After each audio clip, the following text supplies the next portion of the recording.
Halo teman-teman, kita balik lagi di podcast bareng sama Pak Juliawan, seorang 7-star director, yang dimana pokoknya yang kita akan bahas itu out of the box ya, karena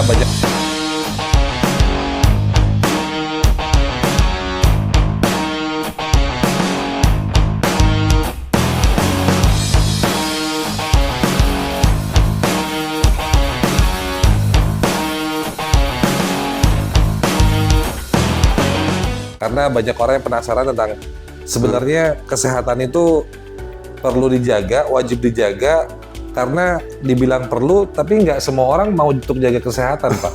Dan dibilang penting, nggak semua juga orang peduli tentang kesehatan. Nah, yang saya pengen tanya ke Pak Juliawan, dan ini mewakili teman-teman juga, sebenarnya kesehatan itu adalah investasi atau pengeluaran sebenarnya, Pak? Karena ngeliat yang namanya kesehatan kan lumayan, Pak, investasinya. Pertama gini, bersyukurnya kita kalau hari ini teman-teman ketemu channel ini dan kita ngobrol tentang kesehatan. Karena bahkan salah satu orang terkaya dunia, pendiri Apple, Steve Jobs, dia menulis buku atau menulis sebuah cerita di akhir hidupnya, penyesalan dia kenapa dia tidak belajar tentang kesehatan. Kita bisa bayangin seorang miliarder yang punya banyak uang, yang luar biasa, terkenal dan hebat, tetapi menyerah di usia 56 tahun karena sakit kritis sebenarnya. Iya, betul. Nah, di situ akhirnya cerita beliau ini menjadi sebuah cerita yang ditonton atau dibaca oleh banyak sekali orang.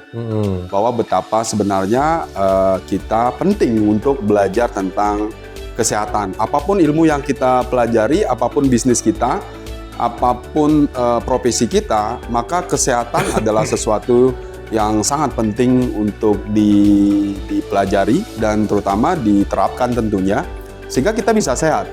Karena apalah artinya seseorang punya banyak uang, uang penting tentunya, benar ya. Tetapi kalau kesehatannya bermasalah, nah itu juga menjadi problem. Sehingga benar-benar sih kalau menurut saya, Adrian, podcast ini keren karena kita membahas sesuatu yang sebenarnya banyak orang mesti realize bahwa this is very important. Tapi kan kalau kita seperti yang Pak Jul bilang tadi, bahwa kita ini penting untuk belajar yang namanya kesehatan. Kita kan bukan dokter, Pak. Ngapain belajar kesehatan, Pak? Kalau sakit kan ke dokter aja gitu. Oke. Pertanyaan bagus juga, karena aku pikir apa yang Adrian sampaikan itu mewakili juga apa yang ditanyakan oleh atau di pikiran banyak orang. Yang ngapain sih kita harus belajar kesehatan sementara kalau sakit kita bawa ke dokter, aja. Oke. Di dunia ini ada anggap dari 100% penduduk dunia. Ada 5% orang yang sehat. 75% orang yang dia tidak tahu kalau dia lagi sehat atau sakit sebenarnya, tapi dia merasa sehat. Orang yang merasa sehat? Merasa sehat. Dan ada 20% itu orang yang sudah ada di rumah sakit dan sudah mendapatkan ibaratnya pelayanan dari rumah sakit. Benar ya? Iya. Benar ya? Betul. Dan ternyata, Adrian, 75% itu adalah orang yang hari ini dia sudah merasakan seperti kebas, kram, kesemutan, ya kan? Sakit pinggang, vertigo, ya kan? Susah tidur, susah buang air besar, atau mungkin hari ini sudah terjadi asam urat. Oh, banyak, Pak. Ya. Nah, itu yang dikatakan kenapa dibilang 75% orang yang tidak tahu bahwa dia tidak dalam keadaan baik saja. Benar ya? Iya kan? Nah, itulah hari ini orang-orang yang masih bekerja, masih bisa bekerja, masih beraktivitas, masih kalau sakit pinggang ya tinggal diurut menurutnya seperti itu. Atau kalau misalkan sudah mulai ada sakit ya tinggal minum obat, lalu akhirnya ketergantungan minum obat. Lalu suatu saat akhirnya hatinya jadi masalah, ginjalnya jadi masalah, lalu sistem metabolismenya juga bermasalah, organnya juga nanti bermasalah, lalu suatu saat tiba-tiba kejadian. Berarti maksud Pak Jul itu adalah begitu kita aware, kita sadar pentingnya kesehatan, sebenarnya kita nggak perlu seperti dokter gitu Pak ya. Nggak perlu seperti dokter yang tahu detail tuh nggak perlu Pak ya. Oke. Cukup tahu apa efeknya, apa konsekuensinya, dan bagaimana cara penanggulangannya kan gitu Pak. Saya bukan dokter, Iya. oke, tapi saya adalah orang yang cukup memperhatikan kesehatan, Oke. terutama di sisi kesehatan holistik. Apa itu Pak? Nah, jadi Apa itu? kesehatan holistik adalah kesehatan yang berbasis kepada sebuah kemampuan bahwa tubuh kita ini mampu menyembuhkan dirinya sendiri. Sebentar. Tubuh kita mampu untuk menyembuhkan dirinya sendiri. Tubuh kita ini mampu untuk menyembuhkan dirinya sendiri. Oh, Oke? Sementara ada orang yang selalu berpikir bahwa ketika dia sakit, dia harus ke rumah sakit. Betul. Mencari obat, nah, ya kan? Lalu dia sembuh sesaat, tetapi sumber masalahnya nggak selesai. Lalu besok berobat lagi. ya berulang Lalu seperti itu. sesaat, lalu minum obat lagi. Dalam satu studi yang dikatakan oleh Hippocrates, ya Hippocrates ini adalah bapak kedokteran dunia Iya. yang hidup kurang lebih sekitar 500 tahun sebelum Masehi, dan dia hidup sekitar 110 tahun, dan beliau ini adalah bapak kedokteran dunia sekarang karena sumpah dokternya itu dipakai saat ini. Iya. Beliau mengatakan, sorry dalam bahasa Inggris boleh ya? Oh, boleh Pak, boleh. Nanti silakan Ya, terjemahkan. illness can be cured by medicine. Ya, if not can be cured by surgery. If not can be cured by hypothermia therapy. Oke. If not incurable. Jadi sakit itu bisa diobati, Betul. oke? Tapi kalau dia tidak sembuh-sembuh dengan pengobatan, mungkin tubuh butuh surgery atau tindakan pembedahan. Ternyata nggak sembuh-sembuh nih karena tindakan pembedahan nggak sembuh-sembuh, maka hipertermia terapi adalah solusi. Hipertermia terapi itu terapi panas. Terapi dengan menggunakan konsep panas, oke? Lalu kalau nggak bisa sembuh karena hipertermia, maka penyakit itu adalah penyakit yang incurable. Apa itu? Artinya penyakit yang tidak bisa disembuhkan. Berarti masuk kategorinya bertahap begitu Pak ya? Yes, Begitu kita sakit, sebenarnya tubuh kita bisa sembuhin. tubuh kita mampu menyembuhkan dirinya sendiri. Contoh, Oke. ketika ada bakteri masuk ke dalam tubuh, Ya. atau kuman, atau virus, tubuh kita meradang. Ya. Tubuh kita betul. jadi panas. Tetapi ketika tubuh kita panas, apa yang biasanya dilakukan? Kita buru-buru cari obat Obat penurun. penurun panas. Padahal saat itu tubuh sedang berjuang melawan virus Bakteri. tadi, melawan Virus bakteri itu. tadi, Oke. gitu loh kan. Tapi Oke. malah kita cari obat penurun panas, gitu ya. Padahal tubuh sedang berjuang. Saat itu yang kita butuhkan apa? Kita butuhkan air. Karena 75% tubuh kita air. Ya. Bener ya? Betul. Di darah kita ada 94% air. Di otak kita ada sekitar 83% air. Di ginjal kita begitu juga. Di jantung kita ada, di tulang kita 60% air. Tubuh kita ini 70% air. Oke ya? Ya. Tetapi coba bro sendiri lihat, seberapa banyak sih orang yang peduli sama air? Bener ya? Cara Iya. ngukurnya adalah 30 cc dikali berat badan. Jadi kalau bro misalkan berat badan 80, misal contoh, Kayaknya nggak percaya gitu Pak, berat badan saya 80 gitu ya. Ya 98 gitu Pak. maka kita tinggal kalikan 30 cc. Jadi kalau 3 kali 8 berarti 2,4, berarti butuh 2,4 liter. Nah, Per hari. kita ngomongin minum kapan waktu terbaiknya. Oke ya, waktu terbaik minum adalah dari pagi sampai sore hari. Malam hari harus dikurangi justru. Loh, jangan, gitu, Pak? Ya, karena kalau ketika malam hari kan kita kurang beraktivitas, kita cuma tidur. Ya. Nah, justru nanti akan membebani ginjal. Benar ya? Oh, jadi malam justru nggak boleh terlalu banyak minum. Justru harus dikurangi. Karena kalau di terlalu banyak juga justru jadi masalah. Ada case misalkan apa orang bilang misalkan parunya kemasukan air kayak gitu kan. Iya. Nah, itu kan jadi sebuah problem karena apa? Kita butuh air tapi kita harus beraktivitas. Oh, jadi itu solusinya. Berarti kalau mau minumnya banyak, aktivitasnya juga harus Banyak. Nah, apalagi kalau kita ngomongin di Denpasar ya atau di kota-kota di mana kita panas gitu ya, otomatis kita akan cepat dehidrasi. Betul. Tanda-tandanya dilihat dari mana? Ketika kita kencing, kalau kencingnya kuning berarti kita dehidrasi, benar ya? Ah, kencing saya kuning terus, Pak. Berarti dehidrasi itu, Pak. Ya itu kita baru mau ngomongin tentang air loh, bro.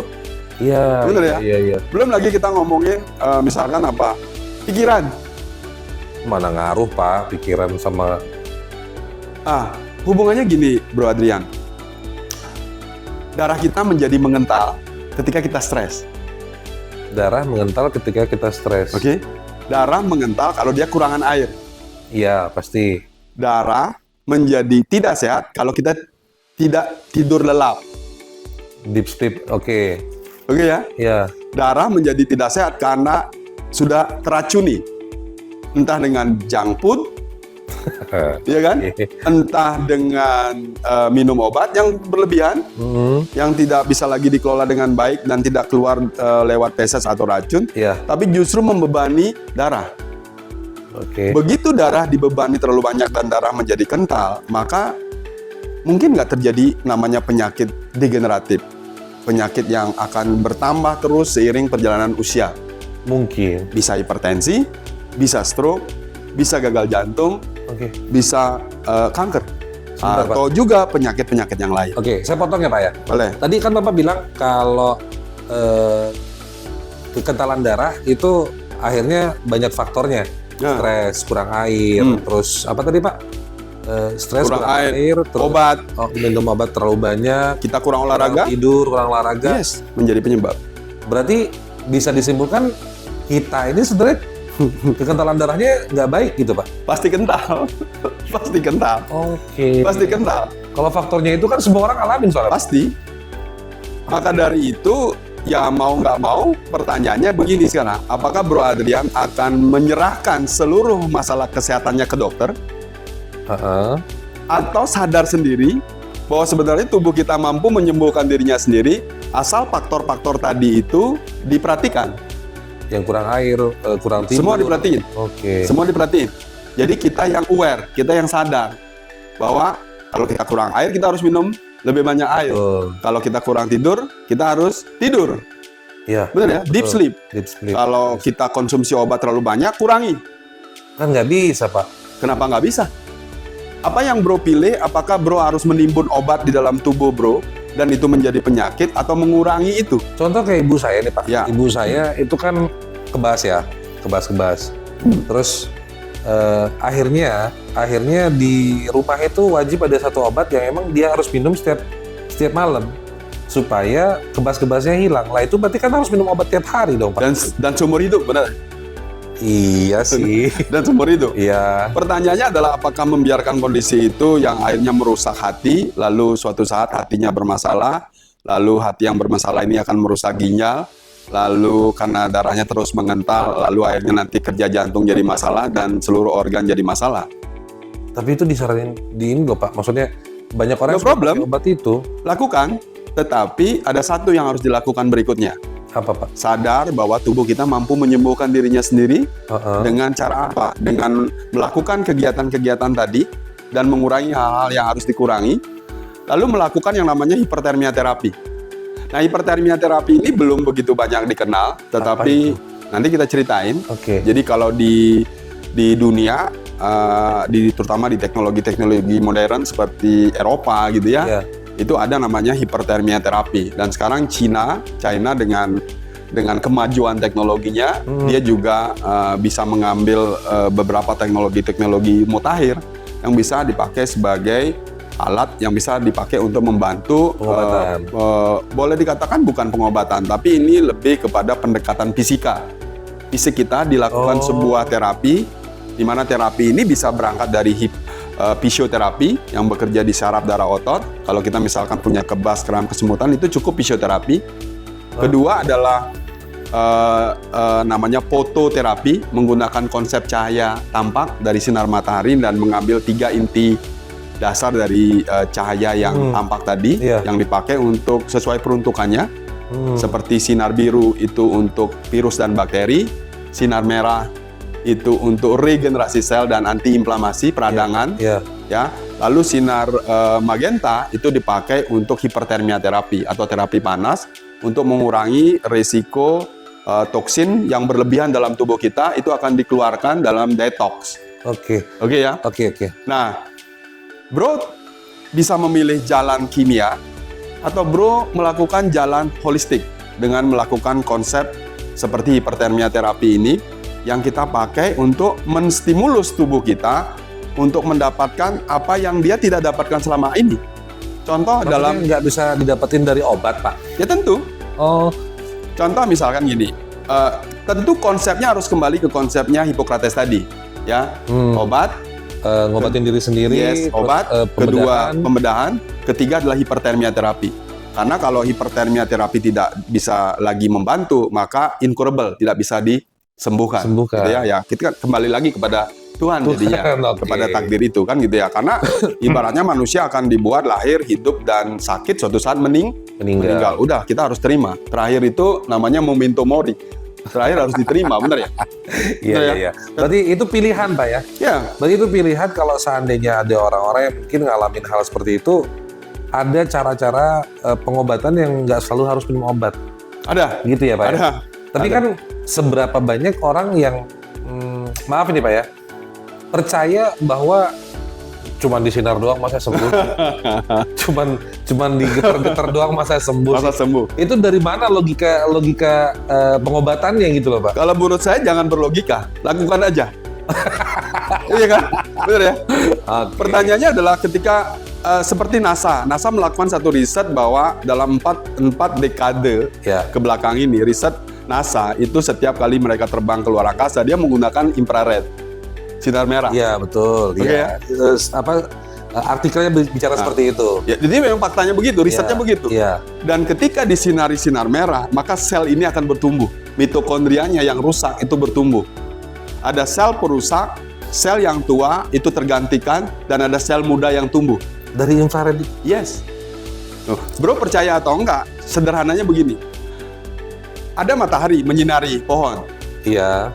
Ketika dia disinari pohon dan dia mendapatkan air yang bagus serta unsur haranya bagus, dia bertumbuh nggak? Pasti. Ketika ada satu, anggap aja misalkan satu media yang menutupi sinar matahari itu masuk, lalu di balik itu ada apa? Mati dong. Ada jamur. Iya. Jamur bertumbuh ketika tidak ada penyinaran. Oke. Tubuh kita juga begitu, bro. Pada saat tubuh kita kehilangan panasnya, maka yang tumbuh adalah kanker. Oke, Oh, wah. mungkin bro berpikir, yang ngomong ini kan bukan dokter. Iya, saya bukan dokter, bro. Iya, iya, Tapi kita ini sekarang cerdas. Coba Anda lihat di Google, lihat cari jurnal yang terkait dengan pengobatan menggunakan hipertermia terapi, terapi panas. Itu udah dipakai, bro. Bahkan di rumah sakit saya pikir pakai. Cuman kan bukan itu yang ditonjolkan, dipublis. Iya, Benar ya? Iya, iya. Sementara sekarang ada perusahaan-perusahaan seperti perusahaan saya, POW, ya, POW Internasional, di mana perusahaan ini juga memberikan kita kesempatan untuk memiliki alatnya, taruh di rumah, lalu alatnya dipakai untuk melakukan kegiatan hipertermia terapi, sehingga kita bisa menyembuhkan diri kita, bisa menyembuhkan keluarga kita. Tapi kan cuman kalau anggaplah di rumah itu ada satu alat yang Bapak rekomendasikan. Sendiri aja berarti bisa pakai, Pak? Ya, bisa sendiri, bisa keluarga kita dong. Oh, keluarga bisa pakai? Bisa dong. Oh. Bisa dong. Jadi taruh di rumah, Dipakai. pakai. Siapa yang bisa pakai? Ya semua keluarga kita. Lah, double kill dong, Pak. Maksudnya manfaatnya banyak berarti. Banyak banget, bro. Kalau kita berpikir bahwa kesehatan itu adalah sesuatu yang penting dan keluarga kita punya risiko atas hal itu, pertanyaan saya, ketika kita tidak punya pengetahuan ini, lalu ada risiko yang terjadi sama keluarga kita, apa yang kita bisa lakukan untuk tindakan? Kita nggak bisa. Nggak bisa, Pak. Tapi kalau punya Dibawa ke alat-alat rumah ini, sakit, Pak. kita bisa bantu, benar ya? Iya. Itu yang kita bisa lakukan. Oke, berarti sebenarnya buat orang-orang yang sudah anggaplah putus asa gitu Pak ya, capek berobat, itu sebenarnya jangan nyerah dulu lah, maksudnya Yes, betul. jangan nyerah dulu. Jadi Betul. buat teman-teman yang lagi nonton, mungkin keluarganya, saudaranya, atau yang nonton sendiri lagi capek nih untuk berobat, sebenarnya umur-umur 35 ke atas itu emang harus udah aware dengan kesehatan itu Pak Jul ya? Bener, kita punya keluarga yang harus tetap dihidupi, dinafkahi. Iya. Kita nggak boleh menyerah. Bener ya? Dan kita harus sehat. Iya. Dan penting banget untuk mempromosikan kesehatan di keluarga kita. Karena ketika keluarga kita ada masalah, ya kita juga ikut ada masalah. Iya. Dan masalahnya bukan cuma masalah biasa, tapi masalah yang akan melibatkan tentu finansial kita. Bener ya? Iya. Ya, contoh kita ngomongin risiko. Sekarang operasi tertentu. Pasang ring aja 80 juta. Bypass jantung bisa 300 juta. Dan itu apakah pasti sembuh juga masih 50-50. Karena gini Pak, banyak mungkin orang-orang yang merasa udahlah ya makan ya makan, minum ya minum, melakukan aktivitas seperti biasa. Toh nanti pada saat saya terjadi resiko atau salah satu anggota keluarga saya terjadi resiko, ada cover dari pemerintah kok untuk bayarin, kan santai gitu loh. Ngapain sih kesehatan? Itu paradigma bro. Paradigma yang berkembang tentunya, benar ya? Ya bro adalah mewakili paradigma yang ada di masyarakat juga seperti itu. Iya. Kembali lagi adalah tentang sebuah pilihan. Apakah kita memilih seperti itu? Monggo.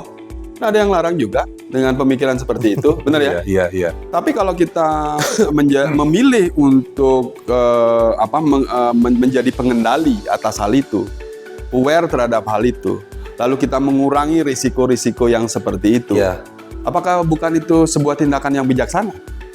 Benar ya? Iya sih. Benar ya? Betul. Jadi dengan melakukan itu kita lebih aware, lebih melakukan tindakan preventif. Karena ujung-ujungnya, kalaupun bro punya tanggungan yang luar biasa, entahlah bro punya tanggungan ketika masuk rumah sakit nanti dapat kamar VIP tentunya, tetaplah sakit. Iya. Bener ya? Iya. Bro mau dapat pelayanan seperti hotel berbintang 5, tapi tetaplah sakit. Iya. Tapi jangan deh. Maksudnya itu cara berpikir yang salah ya. Maksudnya gini. Karena kejadian beberapa minggu lalu kan anak saya juga opnam, kan Bapak tahu sendiri. Itu emang sekalipun itu ada penjaminannya gitu. Melihat anak kondisi harus tusuk, cari darahnya, minumnya susah, harus pakai selang, terus oksigennya susah, pakai selang lagi. Sekalipun itu di cover Pak, tapi emang nggak enak rasanya. Nggak enak rasanya Pak. Sakit tetap nggak enak. Bener. Sakit. Aduh, tapi mending pilih susah yang lain deh daripada harus ngeliat anak sakit gitu umpamanya. Siap, bener. Setuju. Jadi saya nggak mau untuk itu cara berpikir yang salah yang tadi ya, jadi ikuti. Maksudnya ya kan tidak sedikit juga orang yang berpikir seperti itu Pak. Siap. Wah udah ada yang cover ini, ya nanti giliran sakit ya bawa ke rumah sakit aja gitu kan, nggak usah repot-repot belajar tentang kesehatan lah, apalah segala macam gitu. Ya lagi-lagi itu pilihan. Jadi buat teman-teman pun yang menonton video ini juga bukan sebuah hal yang yang mengharuskan orang begitu. Ini cuman sekedar kita sharing, memberikan satu cara pandang bahwa kalau menurut saya ya kayak gitu. Lakukanlah tindakan preventif, lakukan upaya-upaya, karena seberapa banyak pun uang yang kita miliki suatu saat nanti itu akan habis untuk masuk rumah sakit. Pertanyaannya adalah apakah Bapak, Ibu-ibu, teman-teman lebih suka seperti itu gitu. Lebih suka nantilah kita keluar uang banyak di rumah sakit, atau hari ini kita bisa menikmati sebuah pola hidup yang lebih menitik beratkan kepada bagaimana membangun kesehatan itu dari dalam, entah tadi seperti dengan olahraga, minum air yang cukup, istirahat, kemudian mengurangi konsumsi obat, ya kan? Lalu hati yang gembira adalah obat. Bagaimana kita tetap riang dalam proses apapun hidup yang bisa terjadi, benar ya? Iya, betul. Makanya dan ditambah dengan tadi hipertermia terapi. Jangan lupa ya, hipertermia terapi ini adalah solusi yang kita bisa pakai untuk membantu kesehatan kita. Bagaimana tubuh akan menyembuhkan dirinya sendiri. Pak, ada 2 pertanyaan nih sebelum kita akhirin Pak. Saya tertarik dengan kutipan yang Bapak tadi sampaikan sebelum kita on air, sebelum kita ngomong ini podcast ini. Kita ini kayak angka 1 gitu. Itu maksudnya gimana Pak? Iya. Jadi gini. Ini cuma 1 itu. Maksudnya gimana? Teman-teman coba pikirin satu angka, 1M. 1M. 1 berarti ada 0,9 di belakang koma. Betul. Benar ya? Betul. Setiap hari kita sibuk menambahkan angka 0. Contoh kalau hari ini kita punya uang 1 juta, kita mau jadi 10 juta. Nambah lagi 0, benar ya? Ketika kita sudah punya uang 10 juta, kita berupaya banget ya, bekerja siang malam luar biasa, lalu nambahin angka 0 lagi.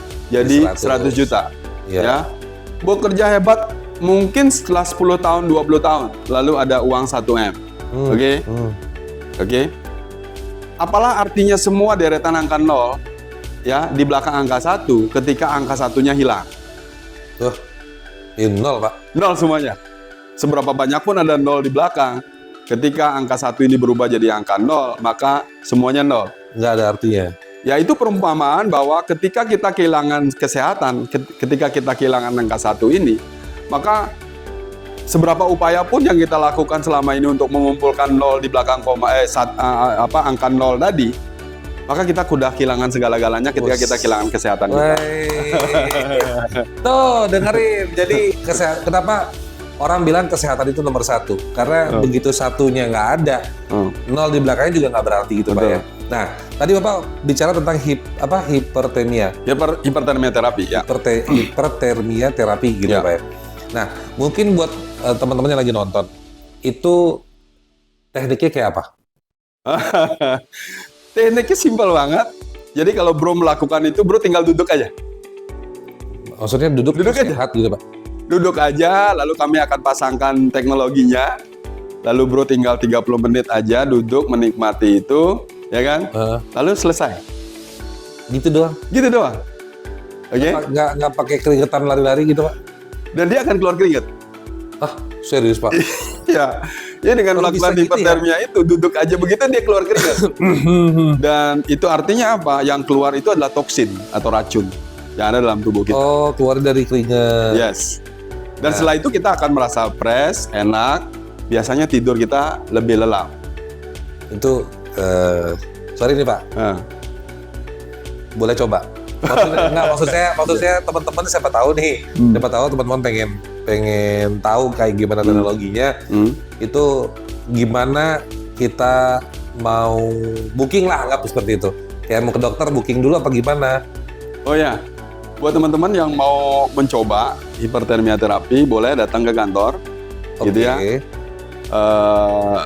Kita ada voucher, oke ya. Kita ada voucher. Jangan banyak-banyak Pak. Maksudnya ya 90% lah. Voucher. Nanti vouchernya saya serahin ke Adrian. Oh, ya. Oke, siap. Nanti Adrian yang koordinasi sama siapapun teman-teman yang tertarik lagi nonton ya untuk melakukan itu. Cuman kita batasi hanya untuk 10 orang aja bulan ini. 10 orang bulan ini. 10 orang bulan ini. Bulan ini kan besok lagi udah habis sih Pak. Ya tergantung tayangnya sih. Tergantung tayangnya sih. Oke. Yang penting nanti koordinasi lah sama Bro. Kita siapkan vouchernya. Nanti orang bisa melakukan hipertermia terapi gitu ya dengan menggunakan voucher tadi. Oh, oke, siap. Berarti buat teman-teman yang nonton ada 10 voucher untuk teman-teman yang yang pengen untuk hipertermia terapi, itu datang ke kantor. Ya, ke kantor. Vouchernya itu sebenarnya nilainya 1 juta. 1 juta, tapi tadi makanya Bro dapat privilege untuk dapatkan vouchernya. Benar ya? Oke. Dan biasanya voucher itu bisa dipakai, harus daftar dulu karena kita ini membludak banget. Banyak sekali orang yang datang untuk melakukan itu, mencoba alat itu gitu ya. Jadi pastikan dapat vouchernya dari Bro Adrian. Oke, sip. Jadi cuma ada 10. Cepet-cepetan. Yang pengen serius untuk tahu bagaimana teknologi hipertermia terapi yang tadi Pak Jarod sampaikan, tinggal duduk aja. Duduk, terus keringetan, ada perubahan, dilakukan setiap hari rutin, insya Allah sehat. Yes. Udah buang yang namanya obat, udah nggak usah ngobat dah. Nggak boleh ngobat ke obat tetap penting, tapi sifatnya adalah untuk short term tadi, bukan untuk sesuatu yang akan dikonsumsi terus berkepanjangan karena itu pasti akan membebani hati dan ginjal. Oh, jadi poinnya di situ, teman-teman ya. Jadi obat itu untuk short term. Itu kan dari dikatakan oleh Hippocrates. Lagi-lagi bukan saya yang mengatakan. Hippocrates bilang bisa diobati, sakit bisa diobati, sakit bisa dilakukan tindakan surgery. Sakit bisa, jika obat dan surgery tidak mampu, maka hipertermia adalah solusi terakhir. Karena kalau itu tidak bisa, maka tidak ada solusi yang lain. Mati. Kembali. Oh, berarti selama ini tahapannya berubah Pak ya? Maksudnya yang ada di luaran sana, orang kan begitu dia badannya nggak bisa mengobatin, terus dia tiba-tiba langsung loncat ke langsung ke surgery ya? Langsung pembedahan dia. Kalau memang case-nya adalah memang harus ada tindakan itu. Dan yang pasti tahu itu tentu adalah pihak rumah sakit kan. Pihak kedokteran. Makanya mungkin clue-nya adalah begini Bro. 5% orang sehat. Ya. 75% orang yang tidak tahu dia lagi tidak baik-baik saja. Tapi dia merasa sehat.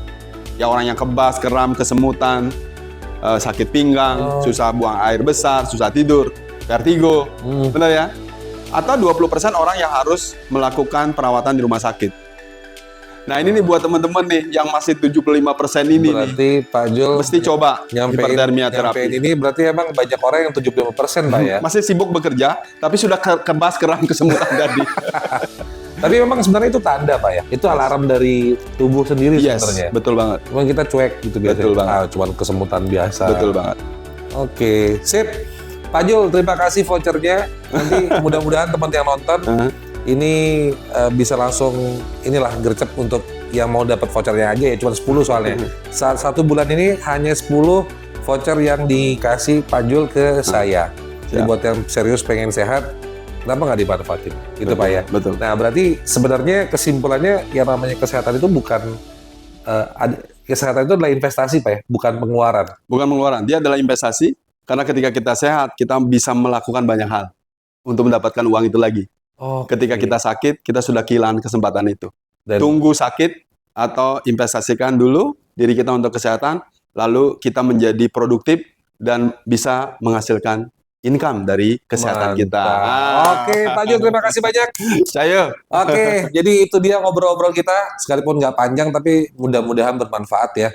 Mudah-mudahan teman-teman juga akhirnya aware, gitu, bahwa kesehatan itu adalah investasi, bukan pengeluaran. Justru sebaliknya, kalau nggak diinvestasiin kesehatan dari sekarang, bisa jadi semua yang teman-teman kumpulin selama ini habis gitu aja. Betul. Gitu. Betul banget, keren. Oke, Pak Jul, terima kasih banyak. Siap. Sampai ketemu lagi di podcast selanjutnya.